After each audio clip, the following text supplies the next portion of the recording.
5 seconds. Start. I am speaking to you over the radio after a long time. There are many things that I should like to talk about. As much has happened during this interval, but today I shall speak to you chiefly about our food situation. I should have preferred to do so after 1 or 2 weeks, when perhaps I could have given you more facts.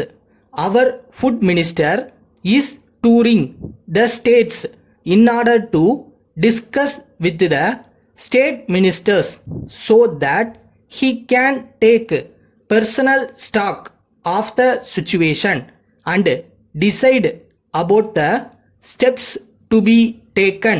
He has not yet finished his survey of the situation, so I cannot for the present talk to you in detail.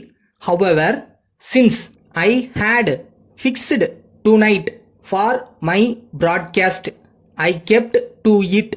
Though I will not be in a position to give you much new information today, I should like to talk to you about our common problems.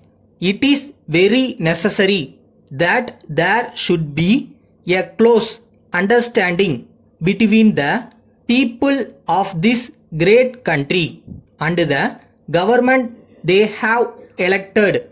For several years, we have had to face many difficulties in the matter of food.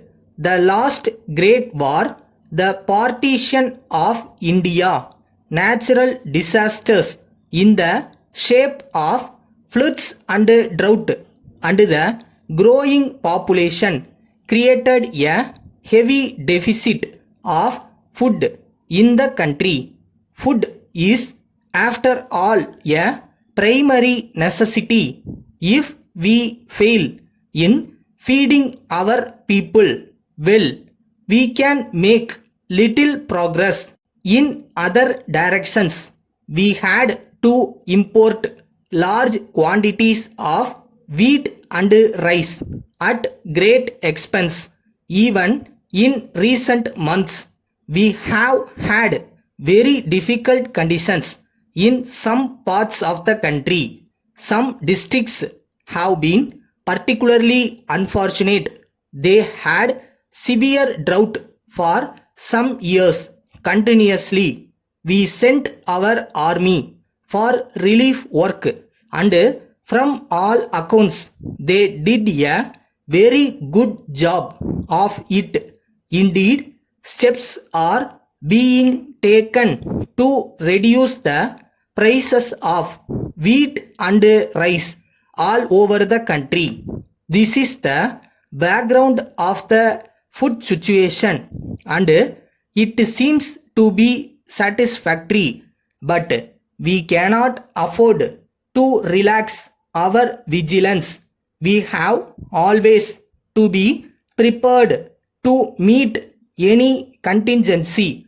We have often been criticized for having a policy of controls, but we are convinced that any relaxation at this stage will certainly involve great risks.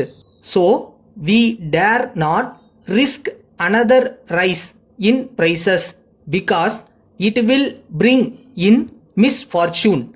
Letter from Indian Overseas Bank, 31 Loose Church Road, Madras, to Messrs.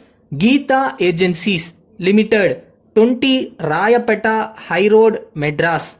Dear Sirs, we have received your letter dated the 7th instant, in which you have complained that your check dated the 3rd October 1981 for rupees 900 in favor of Mr. Kumar was refused payment by us and returned to you unpaid with the usual endorsement. We are very sorry for any inconvenience or trouble caused to you by our action, but at the same time we have to point out to you that there was no other course open to us. The check was dated 3 days prior to its presentation, so it was possible for you to make a request to us for a temporary arrangement by way of a small overdraft. We hope and trust that you will give your full consideration to our explanation, assuring you of our best services. Yours faithfully.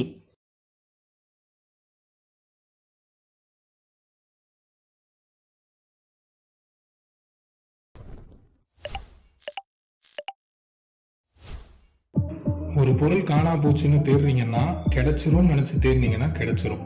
அது அங்கதான் இருக்கு. நம்பிக்கை நமக்கு தான் வேணும்.